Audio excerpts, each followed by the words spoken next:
Coach, basketball game tonight, important basketball game, but obviously 45 minutes to go, very emotional situation. As the Chauvin verdict was handed down, could you take us inside the locker room as the verdict was announced? Well, there's not very many people in there when the verdict was announced, just staff members and stuff. And look, it was really important.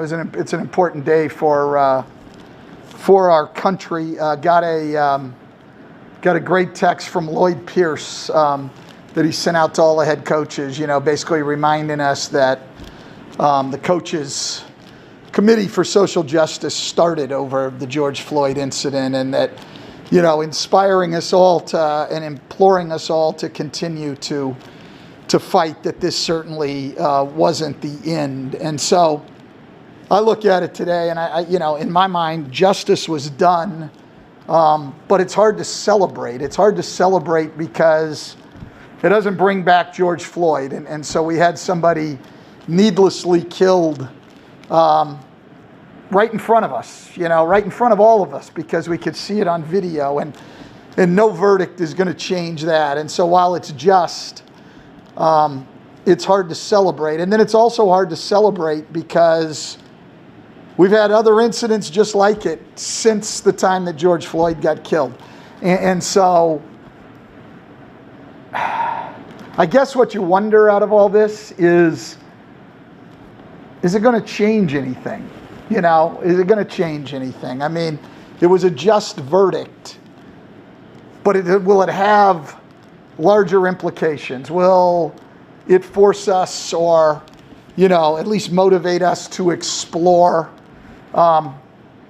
better policing and solving the immense problem of racial justice? Is it gonna do any of that? Is it gonna move us forward on any of that? Or is this just an isolated verdict on one where we had clear video evidence? So I applaud the just verdict, but it's hard for me to celebrate based on where the whole thing started. George Floyd still being dead, people since then being dead, and not having overwhelming confidence that this is going to be a step in the right direction and not an isolated incident. Coach, basketball-wise, as far as this game, you're 3.5 back in the 10th spot of Golden State and San Antonio with 15 games to go. Is it to the point now where you can't worry about what those other teams are doing? You got to take care of your own business. Hey, you just got to win. You got to win and win a lot. And certainly I check the scores every day, but we got to win and win a lot. In the last 2 games, we're really tough. I mean, really, really tough to have those, not being able to finish those 2 games off. A big blow, and that's a problem that we've had all year, but that's in the past, and we've just got to go out and play good basketball and try to get as many wins as we can here. It's going to take a lot. It's going to take a lot of wins. So that's what we got to go out and do. Hey, Christian Clark here. 2 things for me quickly. Will James Johnson be available tonight? He will not.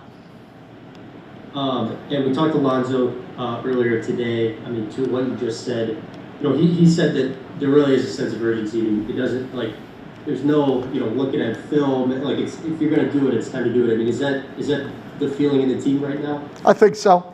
And look, I think, you guys watch us every day. I think this is fair to say. We've played with a sense of urgency. It's not like we've mailed it in and haven't played. I mean, our guys are coming out and competing every single night. So I don't think it's that we haven't had a sense of urgency. We still need to have one, but we've had it. We've got to, especially what's happened lately, we needed to execute better down the stretch in games. But it has not been for a lack of a sense of urgency to play. I think we've been consistently competing hard. One of the most painful things about that New York game to me was how hard our guys competed in the second half to have the game right there in their grasp, and then to just let it get away. That hurt badly, and it would hurt regardless, but to fight that hard against a really physically and mentally tough team like New York and have the game right there and let it get away, that hurt more than anyone this year to me. It's Stan Van Gundy here, USA Today. Good to see you. Back to today's ruling, to follow up on the points you just made, what is your outlook on whether this is a tipping point in addressing the racial inequities and police reform and everything else? You know, Mark, I don't really have any idea. I wrote a thing a while back for the Players Tribune, and I said it's so hard for me to find optimism in the midst of all this. It really is. I mean, we seem, to me at least, my opinion, to be going backwards on issues of racial equality and justice. We had a lot of years where we didn't go fast enough, never have in this country, but I thought we were at least moving in the right direction. I don't see that now. I think we're going in the other direction. I think that there are people adamantly opposing racial justice that don't want equality. I think the most graphic example of that is all the voting rights, voting suppression acts that are coming up in all these states that, regardless of what anyone says, are clearly aimed at voters of color. So it's hard for me to be optimistic. I had a couple of good friends today. One's a scout with Philly, and one's doing some advanced scouting for us. I've known them for a long time. And, they said what I believe in, which is our only hope is for the younger generation. And I said that in the Players Tribune article I did too, because I look at NBA players and, I mean, to see their level of engagement at a young age. I look at my kids who are in their 20s and see their level of engagement, and it's up to them now, because our generation, not your guys' generation, you ain't in my generation, because I'm a lot older than virtually everybody walking the planet now, it feels like. But my generation screwed it up. So it's up to the younger generation, and that's the only place I find hope, to be honest with you. That's where, when I get down, I need to look at my kids. I need to look at these athletes in their 20s and stuff who are trying to be engaged. That's where my hope comes from. But, man, it's tough to see any forward progress right now.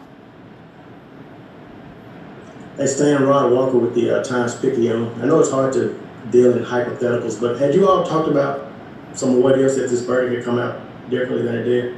We really hadn't. The NBA had, obviously, Rod. We really hadn't. And maybe that's foolhardy. And I think had the deliberations gone on longer, where we were starting to wonder, like, what the heck's going on, we probably would have. Maybe we should have anyway, but I think we would have if we had hit tomorrow, Thursday, and you're going, wow, what's taking so long? We might have had to talk about what was going to go on. But the other thing is, to be honest, what would you say? What would you say? Like, hey, no matter what happens, stay calm. I mean, I wouldn't expect anybody to stay calm if it had gone the other way. So I don't know what you would say, but we didn't. I guess I gave a long answer to no, we didn't address it. All right, thank you, Coach. Appreciate your time. All right.